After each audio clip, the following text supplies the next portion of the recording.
वाला है।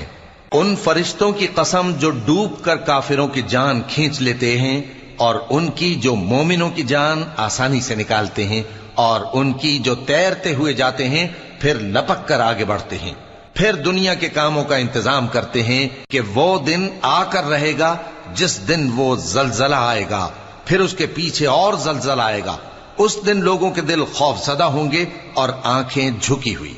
काफिर कहते हैं, क्या हम उल्टे पांव फिर लौटेंगे? भला जब हम खोखली हड्डियां हो जाएंगे तो फिर जिंदा किए जाएंगे? कहते हैं कि ये लौटना तो सरासर नुकसान का लौटना होगा।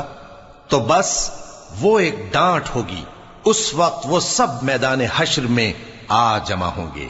भला तुमको मूसा की हिकायत पहुंची है जब उनके परवरदिगार ने उनको पाक मैदान यानी तुआ में पुकारा और हुक्म दिया कि फिरौन के पास जाओ कि वो सरकश हो रहा है। फिर उससे कहो